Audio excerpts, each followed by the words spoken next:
श्री नवनाथ कथासार अध्याय 23. सौराष्ट्रातील त्या घटनेनंतर मच्छिंद्रनाथ, गोरक्षनाथ, मीननाथ पुढे दक्षिणेकडे जात होते. वाटेत त्यांना निबिड अरण्य लागले. त्यामध्ये रानटी प्राण्यांच्या गर्जना सतत ऐकायला येत होत्या. घनदाट झाडीमुळे तेथे दिवसासुद्धा कधी सूर्यप्रकाश पोहोचत नव्हता. त्या जंगलात उजेडाऐवजी अंधाराचेच राज्य जास्त होते. मच्छिंद्राला आणखी एकदा गोरक्षाची परीक्षा पाहण्याची इच्छा झाली. मैनाकिनीने सोन्याची वीट गोरक्षाच्या नकळत मच्छिंद्राच्या झुळीत टाकल्याचे त्याच्या लक्षात होते. त्यामुळे मच्छिंद्र आपली झुळी तपासू लागला. अरण्यात आपल्या या संपत्तीची चोरी तर होणार नाही ना, असा भित्रेपणाचा भाव त्याने चेहऱ्यावर आणला. मच्छिंद्राने गोरक्षाला आपल्याजवळ बोलवले. तो मुद्दाम त्याला म्हणाला, अरे, खूप घनदाट जंगल दिसते. मला यातून बाहेर जाण्याची कल्पनाच करवत नाही. जंगलात शिरायला सुद्धा मन धजावेना. तू पुढे जाऊन बघ, कोण चोर आहेत की नाहीत. हे ऐकून गोरक्ष आश्चर्यचकित झाला. तो गुरुला म्हणाला, आपल्याजवळ काहीही नाही, आपल्याला भिण्याचे कोणतेही कारण नाही. मात्र गोरक्षाला मनातून वाटले, आपले गुरु घाबरतायत, याचा अर्थ त्यांच्याजवळ निश्चित काहीतरी संपत्ती असणार. मच्छिंद्र आपले नाटक बेमालूम वटवण्यासाठी भित्रट स्वरात गोरक्षाला काही ना काही विचारत राहिला. मात्र गोरक्षाने काहीही प्रतिक्रिया दिल्या नाहीत. तो गप्पच राहिला. अरण्यात बरेच अंतर पुढे गेल्यावर त्यांना एक पाण्याचा तलाव दिसला. तो पाहून मच्छिंद्र गोरक्षाला म्हणाला, गोरक्षा, मी जरा दुसऱ्या दिशेला जाऊन येतो. तोपर्यंत माझी झोळी व मीननाथाला घेऊन पुढे चल. गोरक्षाने गुरुआज्ञाप्रमाण मानली. मच्छिंद्राची झोळी काखेत घातली व मीननाथाला कडेवर घेऊन तो तलावाकडे जाऊ लागला. मच्छिंद्र तेथून दुसऱ्या दिशेला गेला. गोरक्षाला आपल्या गुरुची झोळी जड लागल्याने ते झोळीत काय आहे ते तपासू लागला. तर त्याच्या हाताला एक वीट लागली. त्याने ती बाहेर काढली. तेव्हा ती सोन्याची वीट असल्याचे त्याच्या लक्षात आले. लगेच त्याने ती वीट पुरुषभर उंचीच्या गवतामध्ये फेकून दिली. त्याच्या जागी तेवढ्याच वजनाचा दगड झोळीत ठेवायला मात्र तो विसरला नाही. त्याने स्वतःच्या मनाशी विचार केला, या सोन्यामुळे गुरुजींना भीती वाटत होती. उगाच त्यांनी हे सोने आपल्याजवळ बाळगले होते. तो तळ्याजवळ न थांबता मीननाथासह पुढे जाऊ लागला. मच्छिंद्रनाथ दुसऱ्या दिशेवरून जाऊन तलावाजवळ आला, पण त्याला गोरक्ष व मीननाथ न दिसल्यामुळे तो तसाच पुढे गेला. बरेच अंतर कापल्यानंतर गोरक्षाने मागे वळून पाहिले तर वेगाने चालत येणारा मच्छिंद्र त्याच्या दृष्टीस पडला.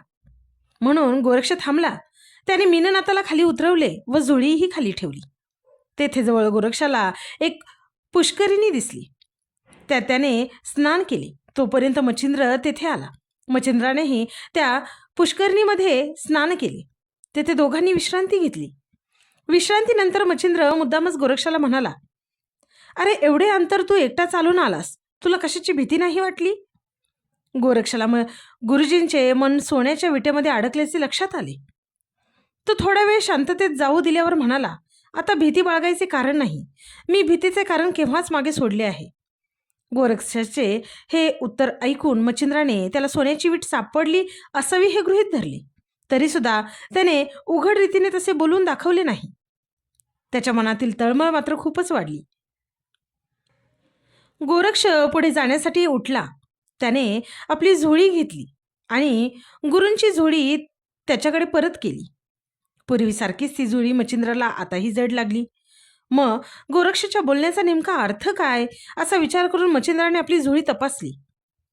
तेव्हा त्याला सोन्याच्या विटेऐवजी दगड मात्र दिसला. ते पाहून मच्छिंद्र गोरक्षावर खूप संतापला. त्याच्यावर नको नको ते आरोप केले. कुठे टाकली माझी सोन्याची वीट? तेवढे वजनसुद्धा जड झाले होते का? मी त्याच्यातून काय काय करायचे ठरवले होते, पण आता ते सगळं तुझ्यामुळे निकालात निघालं.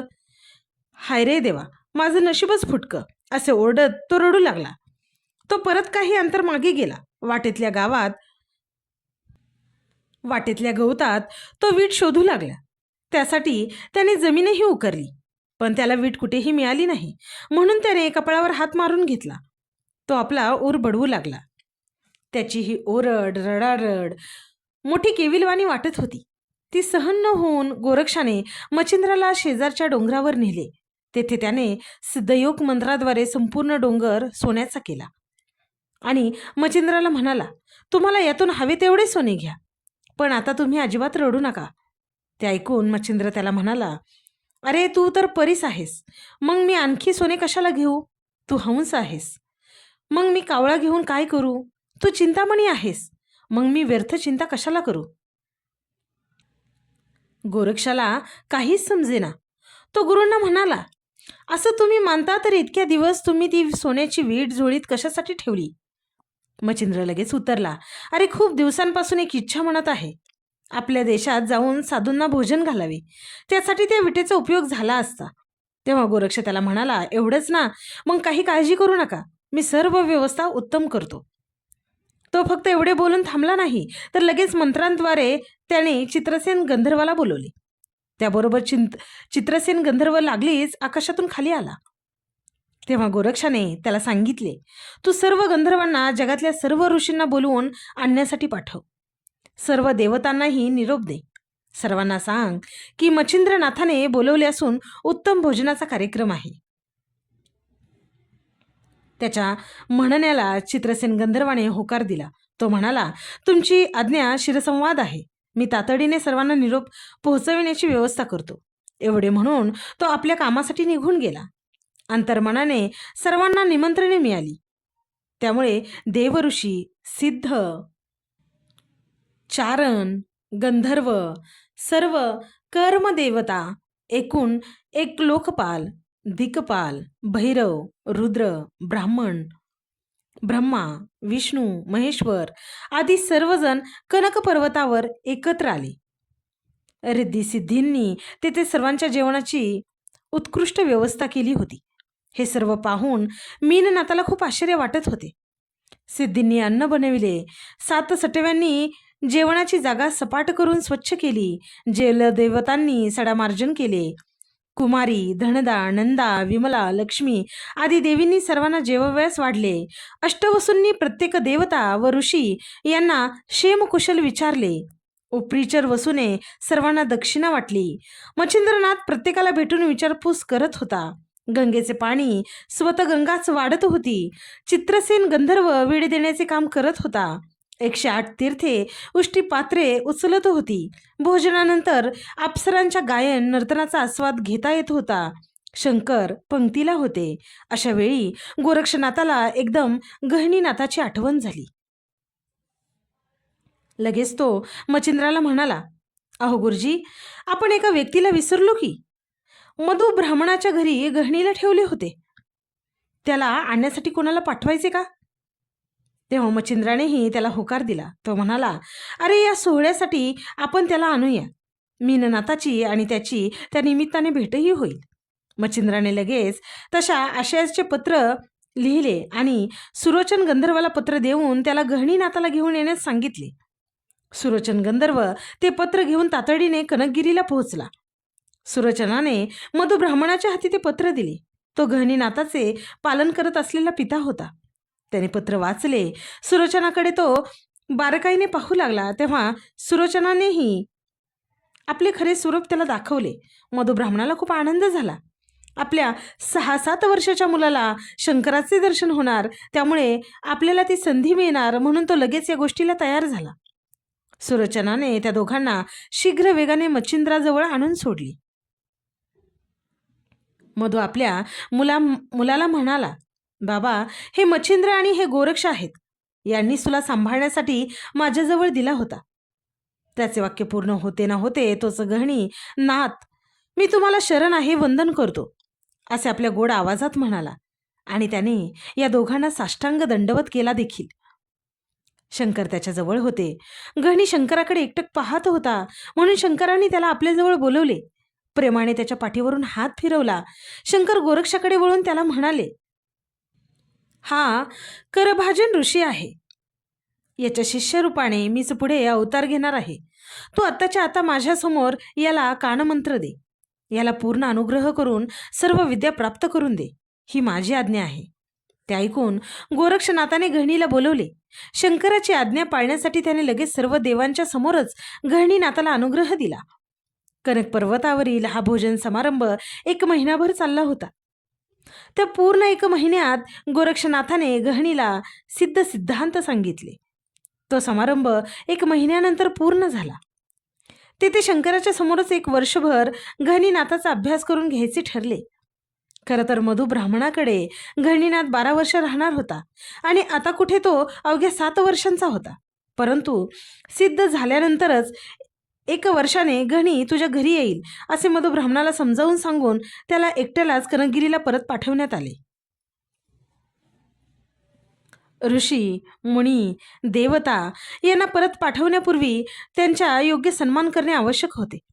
तेव्हा गोरक्ष कुबेराच्या जवळ जाऊन त्याला म्हणाला, हा सर्व पर्वत सुवर्णमय झालेला आहे. आपण तो आपल्याबरोबर घेऊन जा आणि त्याचा मोबदला म्हणून आपल्या भांडारातील सर्वोत्तम वस्त्रभूषणे आम्हाला द्या. म्हणजे आम्हाला ऋषी मुनी देवतांचा योग्य सत्कार करता येईल. ते ऐकून कुबेर म्हणाला, अहो, हे काय बोलता तुम्ही? हा सोन्याचा पर्वत येथेच राहू दे. मी माझ्या भांडारातील वस्त्रभूषणे लगेच आणून देतो. असे म्हणून त्याने मच्छिंद्राजवळ तातडीने ऋषी, मुनी, देवता यांच्या सन्मानासाठी सर्वोत्तम वस्त्रे आणून दिली. मच्छिंद्राने सर्वांचा योग्य तो सन्मान करून त्यांना निरोप दिला. मीननाथाने आनंदाने हा सर्व सोहळा पाहिला. त्याला या सर्व गोष्टींची खूप मजा वाटली. परंतु त्याला आपल्या आईची फार आठवण येत होती. म्हणून मीननाथाला मैनाकिनीकडे पोहोचवण्याचा विचार मच्छिंद्र करू लागला. तसे त्याने उपरीचर वसूला सांगितलेही. तेव्हा उपरीचर वसूने त्याला मैनाकिनीकडे घेऊन जाण्याचे ठरवले. उपरीचर वसूने आपल्या विमानात मीननाथाला बसविले व त्याला घेऊन तो सिंहल द्वीपात गेला. त्याचे विमान तेथे उतरल्याचे मैनाकिनीने पाहिले. तो वसूंसह छोटासा मीननाथही येत असल्याचे पाहून तिला खूप आनंद झाला. ती त्याच्याकडे धावत गेली तर आई मी आलो म्हणत मीननाथही धावत जाऊन आईला चिकटला. त्या मायलेकाची ती भेट पाहून उपरीचर वसूंनाही खूप आनंद झाला. मैनाकीने आपल्या बाळाचे पटापट मुके घेत होती, त्याला कुरवाळत होती. त्याला पाहून तिला आपल्या आनंदाश्रू आवरता आले नाहीत. आवेग ओसरल्यावर अधीऱ्या स्वरात तिने वसूंना याचे बाबा कुठं आहेत असे विचारले. तेव्हा वसूने तिला परत तेच आश्वासन देताना सांगितले की मैनाकिनी, तू अजिबात काळजी करू नकोस. पुढे त्यांची व तुझी मी सांगितल्याप्रमाणे भेट नक्की होईल. निर्धास्त रहा. मीननाथाला त्याच्या आईच्या ताब्यात देऊन उपरीचर वसू आपल्या मूळ स्थानी अंतरिक्षात परत गेला. यावेळीही तो जाताना आपल्या सुनेचे सांत्वन करायला विसरला नाही. तिकडे कनक पर्वताला कुबेराने अदृश्य केले. पण त्या ठिकाणी शंकर, मच्छिंद्र, गोरक्ष गहिणीला शिकवण्यासाठी वर्षभर राहिले. 1 वर्षात गहिणीचा योगाभ्यास पूर्ण झाला. त्यानंतर ठरल्याप्रमाणे गहिनीनाथाला कनकगिरीला मधु ब्राह्मणाकडे परत पाठवण्यात आले.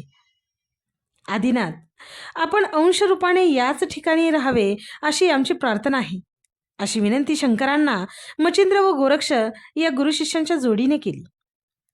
शंकरानेही ती आनंदाने मान्य केली. गिरिदेवतेच्या रूपात ते तेथेच राहिले. कालांतराने तेथे त्यांना म्हातारदेव असे नाव पडून तेच रूढ झाले. पुढे आपले अवतार कार्य आटोपल्यानंतर मच्छिंद्रादी नाथांनी याच ठिकाणी समाधी घेतली. येथे मच्छिंद्र, जालंधर, कानिप, गहणी यांनी शके 1078 मध्ये समाधी घेतल्याची नोंद आहे. नाथांना अंतर्ज्ञानामुळे पुढे यवनांचे राज्य येणार असल्याचे समजले होते. म्हणून त्यांनी आपल्या समाधीचे आकार जाणीवपूर्वक कबरीसारखे करून घेतले. जेव्हा औरंगजेब बादशहा त्याच्या कारकिर्दीत येथे आला होता तेव्हा त्याने या कबरी कोणाच्या आहेत याची आवर्जून चौकशी केली होती. तेव्हा त्याला तेथे सांगण्यात आले की तुमच्या पूर्वजांच्या वेळी थोर पीर येथे राहत होते, त्यांच्या त्या कबरी आहेत. लोकांनी त्यांची नावे कानिप, गहणी, मच्छिंद्र, जालंधर अशी विचित्र ठेवली आहेत. तिकडे कलबुर्गेलाही एक बाबा असल्याचे त्याला सांगण्यात आले. हे ऐकून औरंगजेबाने त्या कबरी तोडल्या नाहीत, परंतु त्यांची नावे मात्र खटकल्यामुळे त्याने बदलली. मच्छिंद्राचे नाव मायाबा, जालंधराचे नाव जानपीर, कानिफाचे कान्होबा आणि गहणीचे नाव गैबी असे नामकरण औरंगजेबाने तेथे लगेच केले. कलबुर्ग्याचे कल्याणचे बाबा म्हणजे चैतन्य बाबा होते. त्यांचे नाव त्याने राज बाक्षर असे बदलले. औरंगजेबाने त्याच्या कारकिर्दीत अनेक समाध्यांची नावे त्या कबरी समजून तोडफोड करण्याऐवजी बदलली आणि तेथे यवन पुजाऱ्यांची नेमणूक केली. कोणाचेही राज्य आले तरी आपल्या समाध्या नष्ट होऊ नयेत असा दूरदर्शीपणा नाथांजवळ पहिल्यापासूनच होता. फलश्रुती, या अध्यायाच्या नित्य पठनाने वा श्रवणाने घरात खूप सोने लाभेल व टिकेल.